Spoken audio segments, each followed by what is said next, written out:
10 के लिए वॉल्यूम से रिलेटेड टॉपिक जो हम चर्चा कर रहे हैं उसमें conversion of one form into another के टॉपिक में आपका स्वागत है।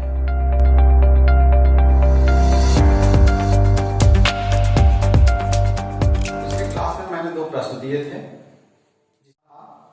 कि एक स्फीयर है, एक स्फीयर है मेटालिक स्फीयर, और इसको मेल्ट कर दिया गया और मेल्ट करके इस एक सॉलिड सिलेंडर तैयार किया गया, एक सॉलिड सिलेंडर।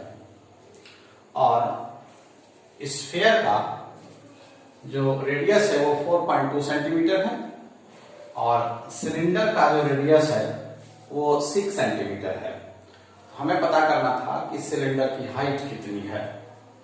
जाहिर सी बात है, अब इस फिगर में हम देखते हैं ये स्फीयर है और ये सिलेंडर है। स्फीयर को सिलेंडर में कन्वर्ट कर दिया, यानी जितना वॉल्यूम इस स्फीयर का है वही वॉल्यूम इस सिलेंडर का है।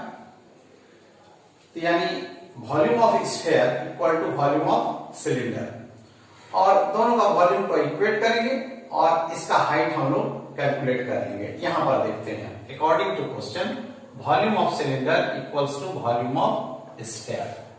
सिलेंडर का वॉल्यूम क्या होगा, पाई आर स्क्वायर एच। यहाँ आर अलग तरह का लिए हैं, यहाँ आर अलग लिए हैं, क्योंकि दोनों का वैल्यू अलग अलग है। और इसका एच हमको मालूम नहीं है कि H equal to volume of sphere 4/3 pi R cube. LHS में पाई है और आरएचएस में पाई है, दोनों न्यूमरेटर है, कैंसिल हो गया।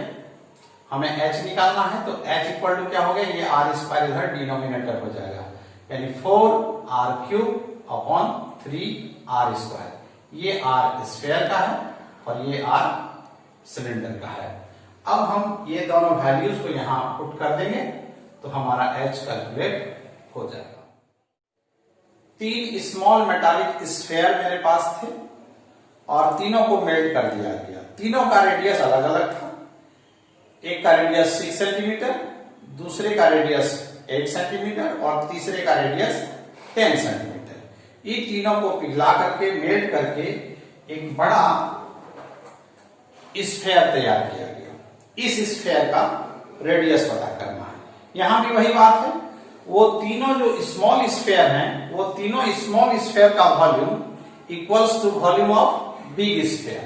अब यहां देखिए, ये पहला स्फीयर है छोटा, जिसका रेडियस 6 सेंटीमीटर है, इसका आर हम इस तरह से लिए हैं। एक दूसरा स्फीयर है जिसका आर ऐसा लिए है, 8 सेंटीमीटर है, और तीसरा जो है जिसका आर 10 सेंटीमीटर है रेडियस। और ये तीनों को मेल्ट करके एक बड़ा सा स्फीयर तैयार किया गया। मतलब ये तीनों का वॉल्यूम बराबर इसका वॉल्यूम। इसके पहले के वॉल्यूम को V1 मान लिए, इसको V2 मान लिए और V3 और इसको V4, यानी V4 equal to V1 plus V2 plus V3। यहां लिखे हैं V4 equal to V1 plus V2 plus V3। V4 यानी इसका वॉल्यूम कितना होगा, 4/3 पाई, इसका आर कैपिटल ले लिए हैं आर क्यूब, इक्वल्स टू इसका volume 4/3 pi R cube plus second का वॉल्यूम 4/3 पाई आर क्यूब और थर्ड का वॉल्यूम 4/3 पाई आर क्यूब। ध्यान रखेंगे तीनों का आर अलग अलग है। अब देखिए तीनों टर्म्स में 4/3 पाई कॉमन है, तो 4/3 पाई को कॉमन ले लिए तो क्या होगा, R cube plus R cube plus R cube. 4/3 pi 4/3 pi, LHS RHS में कैंसिल हो जाएगा। आर इक्वल्स टू क्या होगा, ये क्यूब अगर राइट हैंड साइड जाएगा तो क्यूब रूट में कन्वर्ट हो जाएगा। तो यानी आर इक्वल्स टू क्या होगा, cube root R cube plus R cube plus R cube. अब ये तीनों आर का वैल्यू यहां पुट कर देंगे तो आपको ये इसका रेडियस मालूम हो जाएगा। अब आते हैं आज के होमवर्क पर। पहला होमवर्क है कि ये एक वेल है, सिलेंड्रिकल वेल। वेल आप जानते ही हैं सिलेंड्रिकल शेप में ही होता है, कुआं जो होता है सिलेंड्रिकल शेप में ही होता है। ये कुआं बनाया गया है और निश्चित रूप से इस कुआं बनाने के लिए इसका अर्थ जो है, यानी इसका जो मिट्टी है वो निकालना पड़ेगा। तो निकाला गया और इस मिट्टी को निकाल करके एक क्यूबॉइड बनाया गया। आप देख रहे हैं एक क्यूबॉइड तैयार किया गया है। इस मिट्टी से निकाल करके इस क्यूबॉइड तैयार किया, एक माने चबूतरा तैयार किया गया, प्लेटफॉर्म तैयार किया गया। अब इसका डायमेंशन देखते हैं। ये जो कुआं है इसका हाइट है 20 मीटर और इसका डायमीटर है 7 मीटर, इस कुआं का डायमीटर 7 मीटर। और इससे जो मिट्टी निकला उससे जो प्लेटफॉर्म बना है, आप देख रहे हैं ये जो प्लेटफॉर्म इस तरह से बनाया गया है, इसकी लंबाई है L है 22 मीटर, चौड़ाई है 14 मीटर। इसका हाइट कितना होगा ये कैलकुलेट करना है। जाहिर सी बात है कुआं से जो मिट्टी निकला उसका वॉल्यूम और इस प्लेटफॉर्म का वॉल्यूम इक्वल होगा, और जिस तरह से आज हमने किया उस तरह से इक्वल करके आप कैलकुलेट करेंगे तो H निकल जाएगा, लेकिन इसकी चर्चा भी हम कल करेंगे। दूसरा प्रश्न है, इसी तरह का एक कुआं बनाया गया, इसी तरह से एक कुआं बनाया गया। आप देख रहे हैं कुआं सिलेंड्रिकल है, सिलेंड्रिकल शेप में ये कुआं बनाया गया है, और इस कुआं का जो डेप्थ है वो 14 मीटर है और इसका डायमीटर 3 मीटर है।